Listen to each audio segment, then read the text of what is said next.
Deputado, bom dia. Tudo bem com você? Tá mudo. Abre o microfone, Felipe.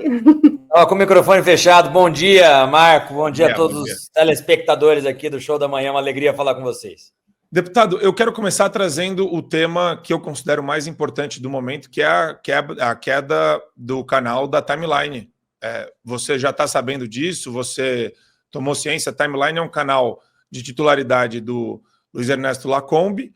O Alan e o Max participam do canal, participam dos programas, e ele foi agora derrubado por ordem do Supremo Tribunal Federal. Todas as redes foram derrubadas por ordem do Supremo Tribunal Federal.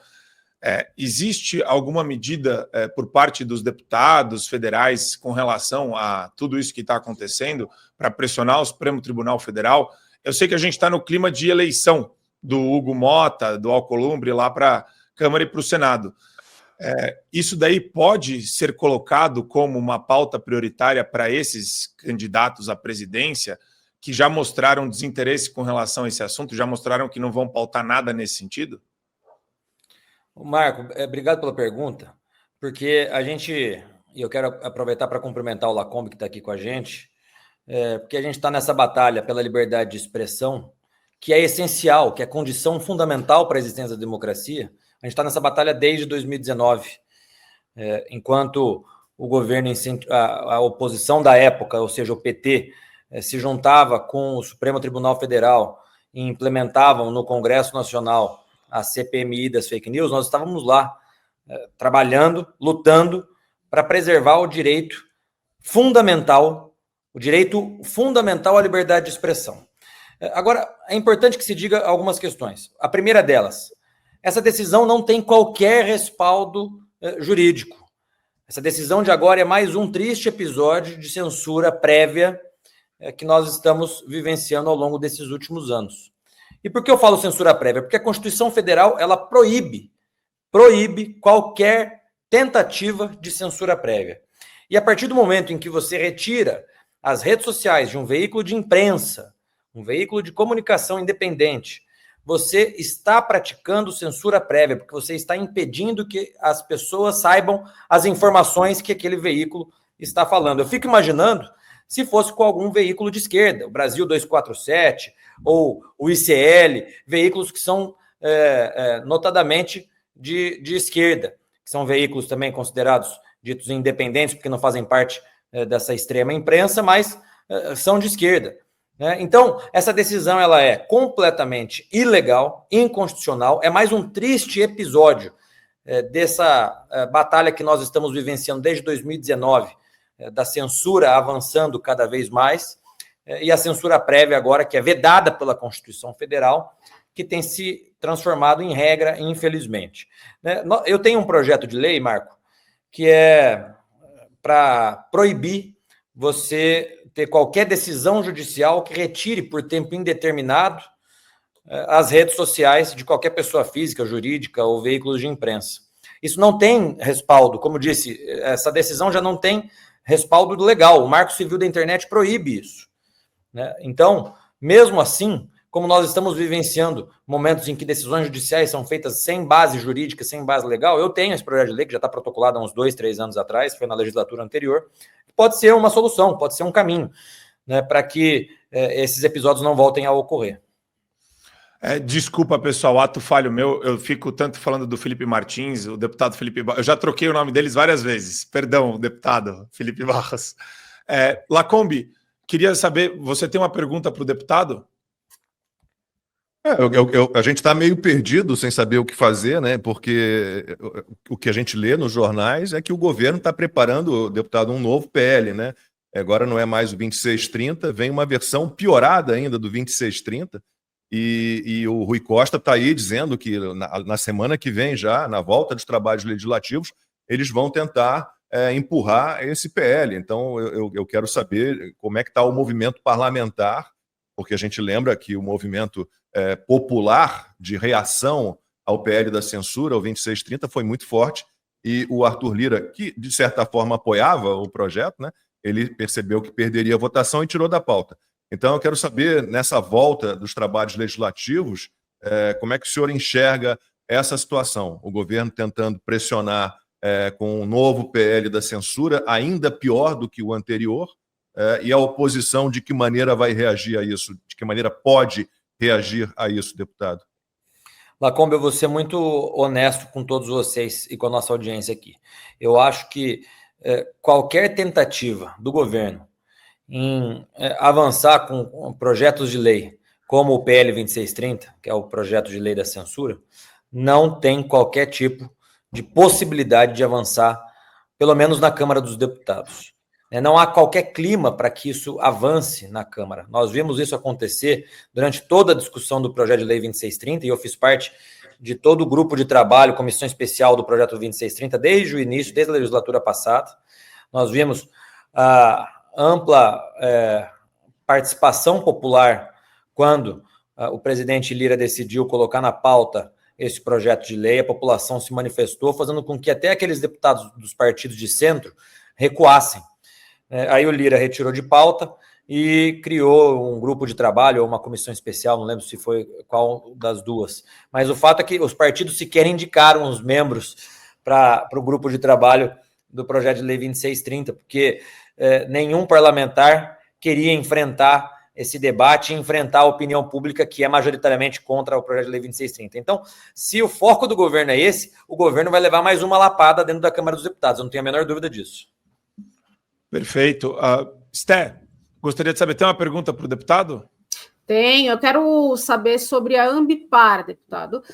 Eu vi que você foi o único parlamentar que se preocupou para falar sobre isso, e o que aconteceu? A Ambipar é um grupo multinacional bilionário que assinou um contrato em Davos para poder fazer, vou abrir aspas aqui, né? Cuidar de 1 milhão de quilômetros de terras indígenas, aí, cerca de 13% do território nacional, e isso feito na barrigada, sem licitação, sem nada.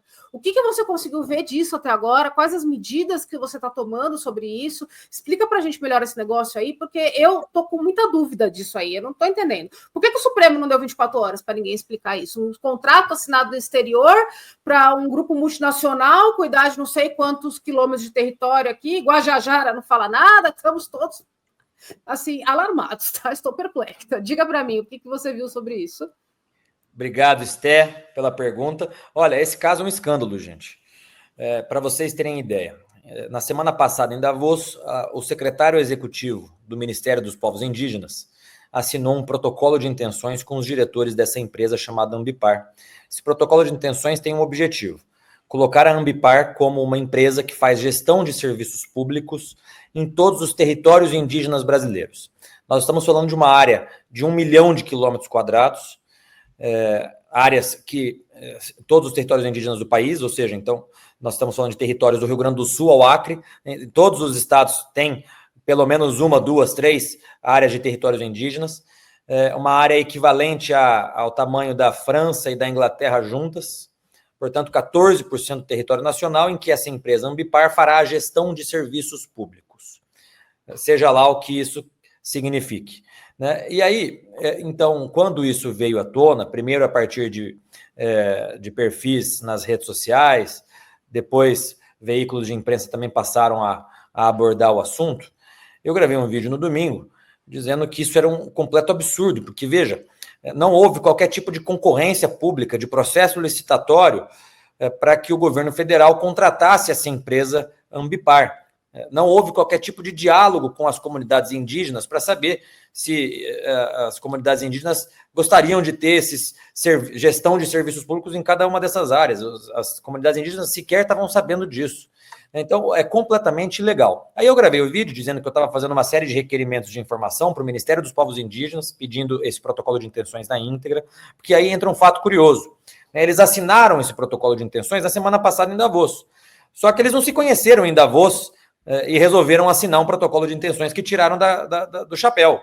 Eles certamente já estavam em negociação nos meses anteriores e culminou na assinatura desse protocolo de intenções lá em Davos. Então, eu pedi para o Ministério dos Povos Indígenas todas as atas das reuniões que fizeram ao longo desses últimos meses, bem como a degravação dessas reuniões e a íntegra do protocolo de intenções. E aqui um segundo fato curioso. As ações da Ambipar na Bolsa de Valores, ao longo desses últimos 2 meses, cresceram 5.000%.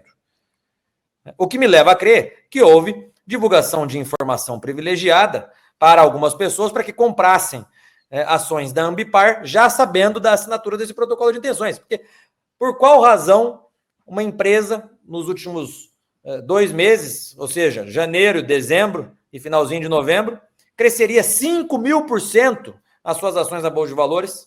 Tudo me leva a crer que houve divulgação de informações privilegiadas. E aí, o terceiro fato, as pessoas que compõem as diretorias da empresa Ambipar são pessoas que têm uma relação umbilical com ONGs internacionais que estão atuando no Brasil, atrapalhando o desenvolvimento do Brasil ao longo dessas últimas décadas. Então, nós temos vários problemas, esse caso é um escândalo. Ontem eu estava vendo e lendo sobre a empresa Ambipar na internet, me parece que essa empresa já foi, inclusive, processada e denunciada na justiça de outros países por venda de créditos de carbono falso, por exemplo. Um dos casos é sobre isso. Então, isso cheira coisa errada. Eu fiz requerimento ao Tribunal de Contas da União, ao Ministério Público Federal, ao Ministério dos Povos Indígenas, como eu falei para vocês agora há pouco, a própria CVM. A CVM precisa investigar por que houve esse crescimento exponencial de 5.000% nas ações da Ambipar na Bolsa de Valores. Então, eu aguardo essas respostas, mas o caso é gravíssimo porque nós estamos falando de soberania nacional, 14% do território nacional. Boa. Didi, tem uma pergunta para o deputado Felipe Barros? Sim, eu gostaria. O senhor falou aí em protocolo de intenções, deputado, ou seja, não é uma coisa definida ainda, né? Definitiva, melhor dizendo. Não é uma coisa ainda que vai acontecer. O que é que se pode fazer para que isso não aconteça, já que ainda está na fase de protocolo de intenção? Didi, boa pergunta, porque tão logo eu divulguei aquele vídeo no domingo, anunciando esses protocolos que eu estava fazendo, o Ministério dos Povos Indígenas correu para dizer que o meu vídeo era fake news. Qualquer crítica que se faça ao governo, eles correm para dizer que são fake news e instalam processos na AGU, no Supremo Tribunal Federal. Esse tem sido o modus operandi do governo, né? Mas nós já estamos acostumados com isso. Aí, na nota do Ministério dos Povos Indígenas, eles afirmam justamente que, olha, é só um protocolo de intenções, nós não iremos implementar isso agora, né? Mas o fato é, nós precisamos da íntegra desse protocolo de intenções. Aliás, nós sabemos que é um protocolo de intenções por conta da nota do Ministério dos Povos Indígenas. Nós precisamos da íntegra desse documento. Eu não sei efetivamente se é um protocolo de intenções, se já é um contrato que vai começar a ser concretizado no mês que vem, na semana que vem, amanhã. Nós precisamos da íntegra desse documento. Até agora, o Ministério dos Povos Indígenas não disponibilizou a íntegra desse suposto protocolo de intenções. Já poderia ter disponibilizado quando soltaram a nota no domingo, né? Até como forma de comprovar aquilo que o Ministério estava alegando. Mas o fato é que não divulgaram, né? Então, eu vou até as últimas consequências em relação a isso. Se tiver que judicializar, nós vamos judicializar. Vocês sabem o quão complexo é essas questões relativas ao território indígena. Você precisa ter autorização da FUNAI até para entrar em comunidades indígenas, dependendo de algumas delas. E a gente quer saber o seguinte, o que essa empresa Ambipar vai ganhar? Porque a gente não pode imaginar que ela vai fazer a gestão de serviços públicos em 14% do território nacional por mera caridade, né? Nós vamos ensinar agora os índios a combater incêndio, porque um dos objetivos da Ambipar é esse, né? Mas não é por caridade que eles vão fazer isso. De que forma que eles vão ser remunerados? O governo federal vai pagar para que essa empresa preste esse serviço nos 14% do território nacional? Ou então a contrapartida da empresa vai poder ser a exploração de recursos minerais e de biodiversidade em cada uma dessas áreas? Nós não sabemos, a gente precisa da íntegra desse documento para tomar as próximas iniciativas. Perfeito, deputado. O Alan dos Santos, tem uma pergunta, Alan, para o nosso querido Felipe Barros?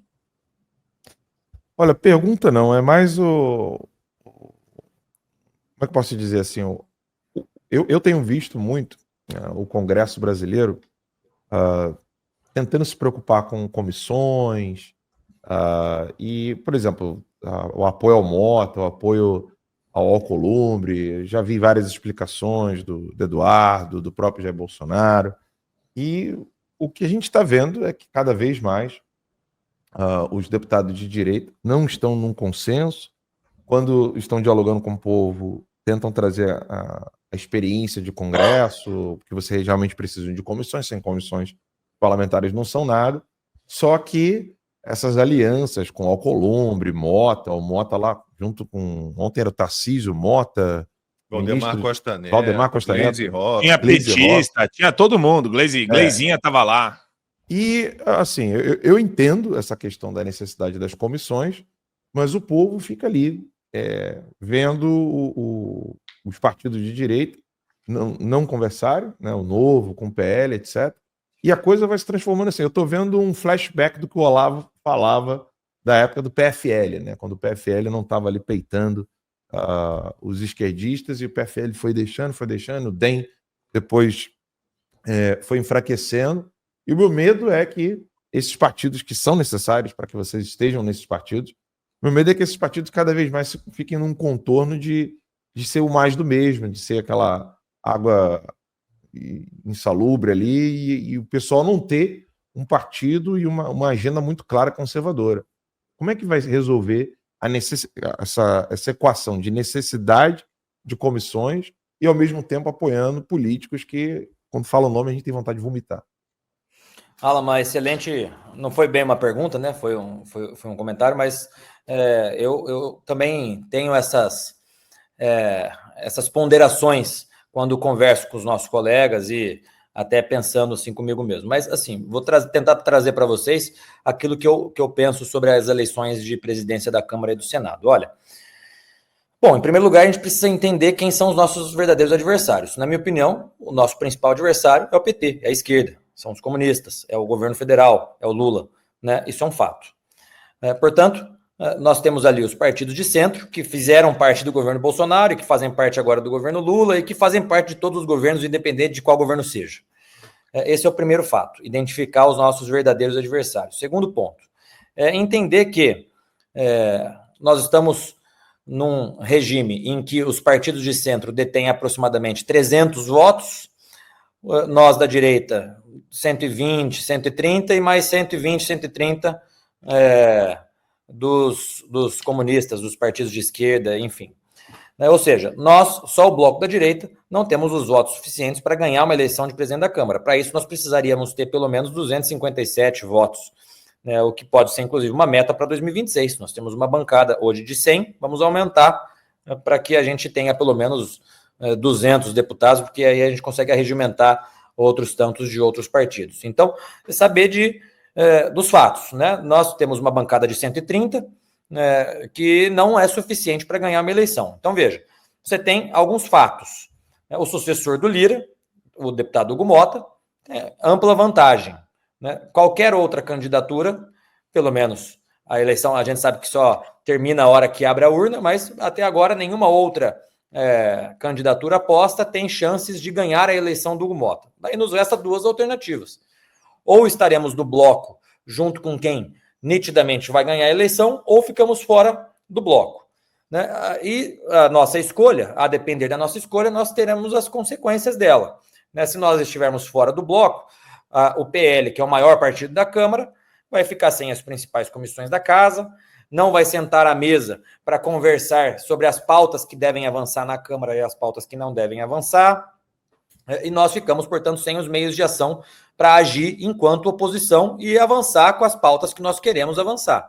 Né? Eu defendo, e sempre defendi, vocês vão se lembrar na época da briga do PSL, enfim, todo aquele processo que a gente passou lá atrás, eu defendia naquele momento e defendo agora. Eu prefiro ter os meios de ação na Câmara dos Deputados para, pelo menos, que a gente tenha a perspectiva de avançar com as nossas pautas, do que simplesmente apostar numa candidatura que, apesar de boa, não tem viabilidade absolutamente nenhuma, e a gente fica fora da mesa de negociações. Né? Para vocês terem uma ideia, nossa audiência saber desse fato. Toda semana se faz as reuniões de líderes, em que os líderes de todos os partidos do governo, da oposição, sentam e debatem as pautas que vão serem votadas naquela semana. Né? Então, se nós estivermos sentados na mesa, conversando sobre as pautas, se nós tivermos a primeira vice-presidência, que é isso que está comprometido, na Câmara e no Senado, a gente certamente terá os meios de ação para avançar com as nossas pautas. Teve, no ano passado, uma oportunidade em que o Lira foi viajar e o Sóstenes, que era um dos vice-presidentes do nosso partido, presidiu e pautou o projeto de lei das armas, que foi construído pelo Polon. Nós conseguimos aprovar numa sessão presidida pelo Sóstenes. Então, isso vale tanto para a Câmara quanto para o Senado. O que está sendo negociado é o PL na primeira vice-presidência da Câmara e o PL na primeira vice-presidência do Senado. Eu acho que a gente começa a ganhar corpo para avançar com as nossas pautas. Além das comissões, eu acho que o fato mais importante do que as comissões, Alan, é estar na mesa executiva da Câmara e do Senado. Agora, deputado, a minha pergunta é bem honesta, porque assim, uma coisa é a nossa perspectiva de analista e outra coisa é a de vocês no Congresso. E eu sou muito receptivo em entender melhor a perspectiva do congressista, porque eu sou povão, eu quero pau tipo porrada de bomba, né? Mas o meu questionamento, eu fico me questionando da seguinte maneira. Então, a estratégia do PT de nunca fazer aliança com nenhum candidato que pudesse, por exemplo, quando o Bolsonaro era presidente, o PT não quis apoiar de jeito nenhum, por exemplo, a candidatura do Lira, salvo engano. Se eu estiver errado, pode me corrigir. Não, eles vieram depois. Eles vieram depois, né? Ou seja, eles já eram um partido grande e peitaram para poder chegar na negociação um pouco mais forte. O que eu percebo é que o PL não está peitando para chegar na negociação mais forte. Já chega dizendo, por favor, me dá um cantinho aí.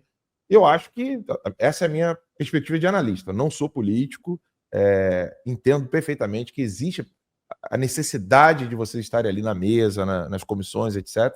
A minha perspectiva de fora, né, e eu quero ouvir um parlamentar explicar melhor isso para mim, é que a negociação ela já começa já baixando as calças, sendo bem sincero.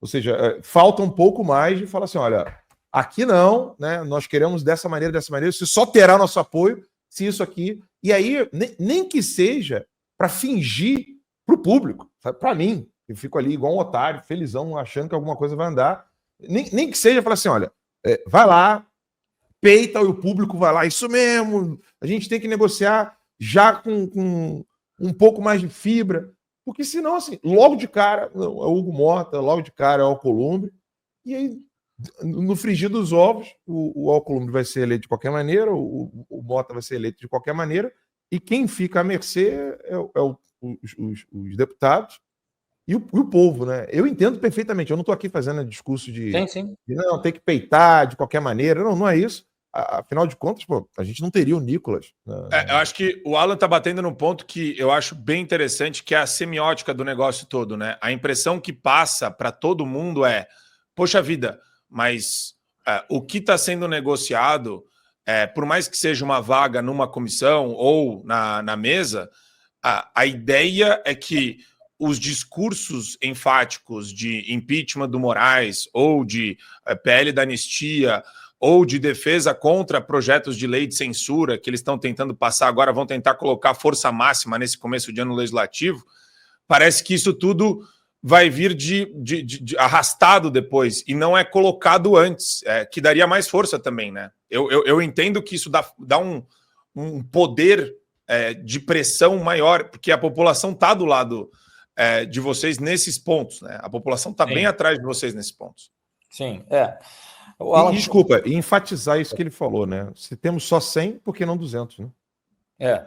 O Alan teve uma fala agora no final, que é a política como ela é, né? A eleição do Hugo Mota e do Alcolumbre são fatos, né? A não ser que aconteça uma hecatombe nuclear, mas são fatos, né? Então, ou estaremos juntos com eles e negociando espaços que nos deem os meios de ação para avançar com as nossas pautas, ou ficaremos de fora, unicamente gritando na tribuna da Câmara dos Deputados.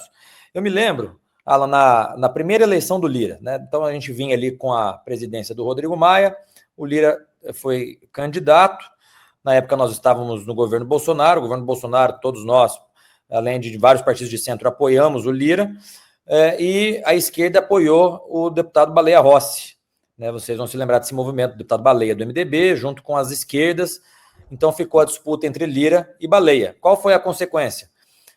Nos anos seguintes, o PT e os partidos que estiveram junto com Baleia tiveram pouquíssimos ou quase nenhum espaço dentro da Câmara dos Deputados, fazendo com que na reeleição do Lira, né, Claro que reeleição é sempre mais fácil, mas na reeleição dele, além dos partidos que já estavam com ele, né, o PT e os outros partidos que no passado tinham apoiado o Baleia Rossi vieram correndo a apoiar o Lira justamente para garantir espaços a esses partidos, né? Eu acho que é um movimento mais ou menos semelhante que aconteceu agora. Existe muita conversa de bastidor, o presidente Bolsonaro conversa com o Lira, eles são amigos pessoais, nós sabemos disso, né? Nós conversamos ali dentro com os outros líderes, falamos de pautas, o próprio Hugo Mota se reuniu com a bancada disse quais são as nossas pautas prioritárias, a anistia é a primeira delas, a defesa das liberdades, como a liberdade de expressão foi uma segunda pauta que foi muito solicitada ao deputado Hugo Mota, né? Então, até para que a gente tenha os votos dos partidos de centro para garantir a aprovação dessas pautas, é necessária essa interlocução, né? Não adianta só a gente ficar gritando na tribuna, sendo que a gente não consegue aprovar e avançar com as nossas pautas. Então, esse trabalho de interlocução tem que ser feito desde já, né? Agora, uma coisa eu quero para vocês, todas essas pautas foram colocadas na mesa. No momento em que o Hugo Mota se reuniu com a nossa bancada, se reuniu com o Altineu, se reuniu com o Sóstenes, e repito aquilo que eu disse no começo, eu acho que o principal, mais do que as comissões, o fato de nós termos a primeira vice-presidência da Câmara e a primeira vice-presidência do Senado, e regimentalmente, para vocês saberem, a primeira vice-presidência do Senado também é o primeiro vice-presidente do Congresso Nacional, né? Então, o primeiro vice-presidente do Congresso Nacional, ou seja, da Câmara e do Senado juntos, são nossos. Isso é uma força enorme e pode fazer com que as nossas pautas avancem. Perfeito. O papel do político é engolir. É bom deixar isso claro, né? É bom o Felipe Barros falar isso, porque do nosso lado a gente não quer engolir sapo nenhum, né? Só que se eles não engolirem, eles não vão conseguir fazer nada, né? E às vezes a gente tem que engolir um sapão desse tamanho. Sapão, tem o sapo Intanha, que está lá no Supremo. Esse daí vocês engolem todos os dias. Esse o mesmo mesmo no Brasil inteiro. O mesmo vale para o Senado, né, Felipe? Desculpa interromper, Didi. Mas que isso sirva de lição para a galera, porque a gente precisa de 200, 250 políticos lá e outra coisa, de mais de um partido. Que aí a gente não estaria nessa situação agora, né? Vantagem da Flórida aqui, já viu o tamanho dos sapos aqui? Tudo pequenininho. E sapo mesmo, né, gente? O sapo grande está no Supremo. O sapo grande está no Supremo. Deputado Felipe, eu queria agradecer demais. Eu não sei se o Didi tinha uma pergunta ainda para fazer. Não, é rapidinha. A mesma lógica que a gente está comentando da Câmara aqui vale para o Senado. Só que no Senado eu acho que tem um rapaz que se chama Davi Alcolumbre, e eu queria só que você me explicasse rapidinho, Felipe, se você souber, né, se você estiver inteirado sobre esse assunto, porque parece que a negociação do PL para apoiar o Alcolumbre é até para a reeleição, para que ele também possa pautar a reabilitação do presidente Bolsonaro agora, já nessas próximas eleições. Você está sabendo de alguma coisa sobre isso? Didi, eu vi aquela blogueira da Globo News falando sobre isso, mas como tudo vem dela, eu duvido, né? Eu confesso para você que não busquei confirmar essa informação, né? Mas vi através dela falando sobre isso e vi algum recorte nas redes sociais. Confesso que não confirmei essa informação. Agora, a mesma lógica da Câmara vale para o Senado. Nós teremos lá, se tudo der certo, a primeira vice-presidência do Senado Federal, que pode, na ausência do presidente, e é importante que a população saiba, quando a gente fala na ausência do presidente, isso acontece com frequência, né? Porque os presidentes da Câmara e do Senado têm missões oficiais, vão viajar, vão fazer reuniões nos ministérios, enfim, então é com uma certa frequência que os primeiros vice-presidentes assumem a presidência, tanto da Câmara quanto do Senado. E, estando o presidente, ele que coloca na pauta aquilo que ele quer e tira da pauta aquilo que ele quer, né? Então, dando tudo certo, a primeira vice-presidência do Senado também será nossa.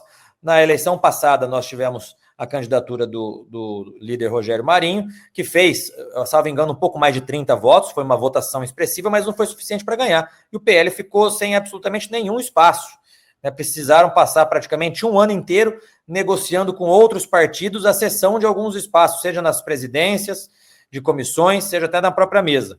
Então, eu acho que por isso que os senadores também optaram por fazer essa composição nesse momento. Perfeito. Deputado, queria agradecer demais. Obrigado pelo papo. A gente poderia ficar horas conversando com você para entender os bastidores. O Felipe Barros tem vários estudos muito legais e projetos também, inclusive falando sobre as ONGs internacionais que recebem dinheiro, as ONGs do Brasil que recebem dinheiro dos Estados Unidos e de várias outras entidades globalistas. Faz um trabalho muito sério na Câmara dos Deputados. Queria te agradecer, deputado. Obrigado pelo espaço aqui no Show da Manhã. E as redes aqui do deputado Felipe Barros T no X e Felipe Barros Oficial no Instagram. Valeu, deputado. Um ótimo dia para você. Obrigado, Marco. Uma alegria participar aqui com todos vocês. Um abraço a todos vocês e a quem está nos acompanhando por aqui. Obrigado pela oportunidade de falar com vocês.